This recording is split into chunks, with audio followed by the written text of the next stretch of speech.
What are some types of collaborations a small business could do with a local influencer? Would this only be on the social media side? Would it also be on blogs or even like an in-person event? Yeah, you can. I mean, those are all of them. There's definitely different types of collaborations. And I think part of deciding which one works is obviously what you're trying to promote. And if it's an event, being in person is obviously the way to go.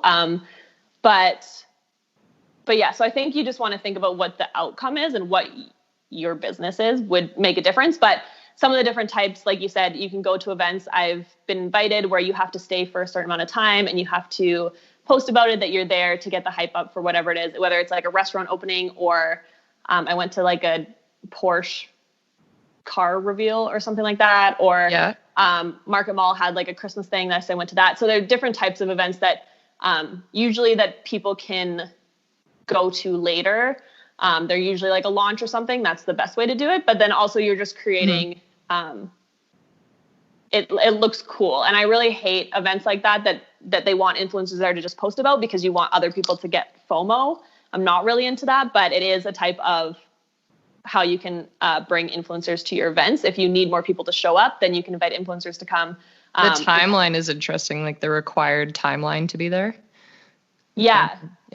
And so again, we can get into the budget and stuff because I know this all kind of ties in, but the expectations and the outlines of what is expected can depend on whether or not there's a budget. But usually businesses, especially now, like I said, people are learning. So they protect themselves by not being like, hey, come to this event. And then someone shows up for 1 second and then leaves because that's not really the point. And so that's kind of, I think, where the timeline came around, just so that they actually get people there in real life and it's not just a one shot thing.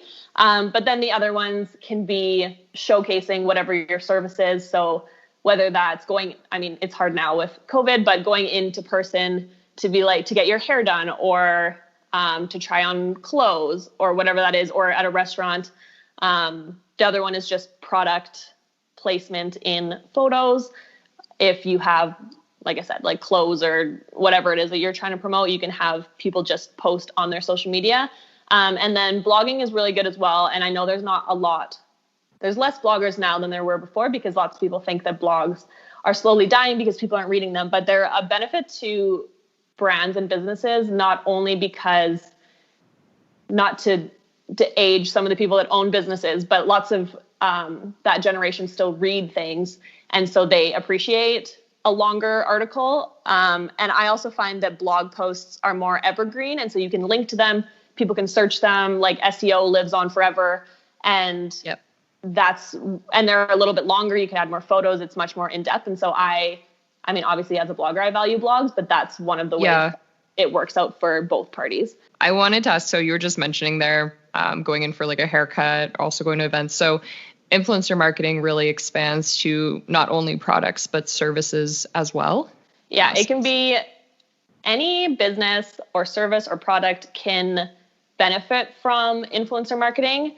The only thing is you need to make sure the influencers align with what you're doing and that it doesn't just seem random on their feed, because the way like all marketing works is if people have to see things like 7 times or hear things or whatever, and not saying you have to provide an influencer with 7 experiences, but if they're talking about like hairstyling over and over again, and then they show up at a salon, it makes sense. But if you are only talking about fitness, and then show up at a hair salon, then the connection isn't really there. And so I think it makes it look less authentic and more like an ad if we're using that scale, as opposed to someone who already talks about the types of things that you're promoting.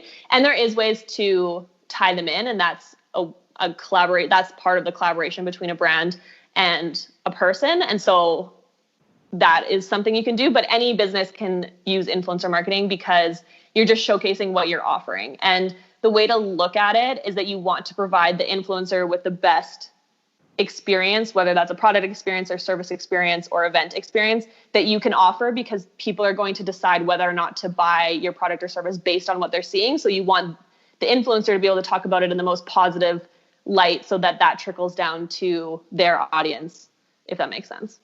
Absolutely. Yeah.